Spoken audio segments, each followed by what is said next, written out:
It was a spectacular morning. The bright Portuguese sun, already hot, was beaming its rays down on Mark and me as we ate our home-cooked breakfast on the rooftop terrace of our Airbnb, overlooking the Mediterranean Sea. My Toastmaster, fellow Toastmasters, and most welcome guests. We had been cycling every day for a week, and we thought it was time to do something different. So we loaded our bikes onto the local train and traveled 80 kilometers to Villarreal, the Portuguese town closest to the border with Spain. All my experiences on trains have been wonderful. I'm always surprised at what's going to be greeting me at my destination. And today would be no different. I kind of feel like Marco Polo. When I get on a train, I'm off to discover and explore a new part of the world. On exiting, we get on our bikes and immediately start to head back in the direction of our home base. Always keeping the shimmering blue sea on our left. And after about 10 kilometers, we arrive at the first town. I downloaded the route to my cell phone the night before, which now took us onto this amazing boardwalk built on stilts above the tall green grasses that line the top of the sandy beach. The clickety-clack clamor of the wooden slats under our tires reminded me of the sounds the train was making just an hour before. And what a surprise that the boardwalk went on for 7 or 8 kilometers until we arrived at the next town. And it emptied us into a beachfront parking lot.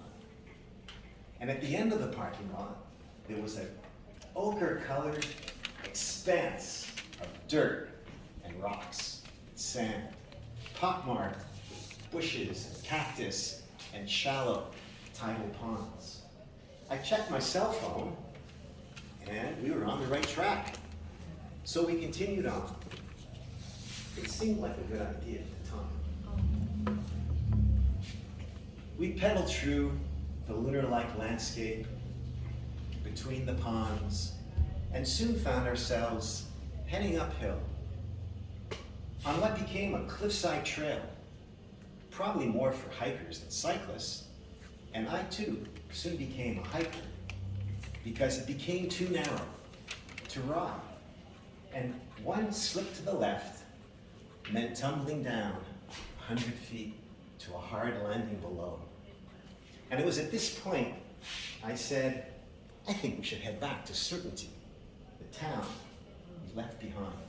But I was convinced otherwise, and we continued on, walking our bikes on the edge of the cliff. But soon enough, ended up back down on the beach, safety, but then came to a river that was emptying into the sea, which needed to be crossed. And the only other option was to go up a hill on a terracotta-colored dirt path into the woods in hopes of coming to a paved road. Well, in for a pound, no, I should say, in for a penny, in for a pound. And I'm jumping from stone to stone, carrying my bike across the river to the far side.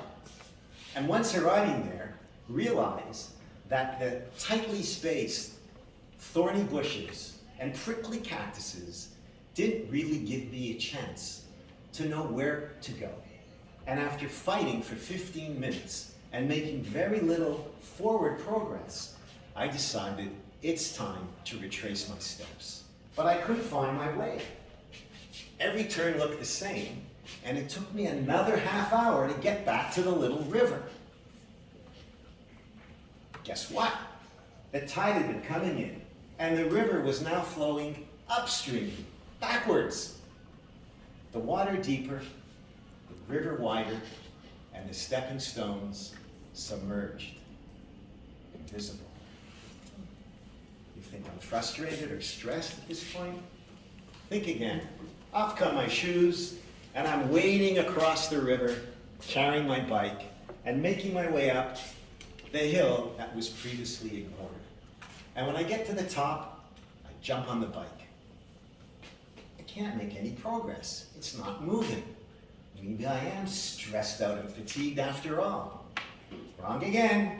I have a flat tire, probably caused by one of those cactus thorns that pierce through my thickly treaded tires. I walk my disabled bike to the end of the trail and end up on a quiet dirt road under the searing summer sun, running low on water.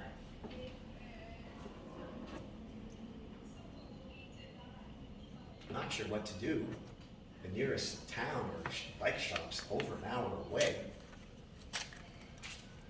Do I walk or just sit down and cry? What would Marco Polo do? Do you think I'm forlorn? No. I decide, what more can go wrong? Good luck has got to be coming my way. And I send Mark off to summon help, and I walk my bike.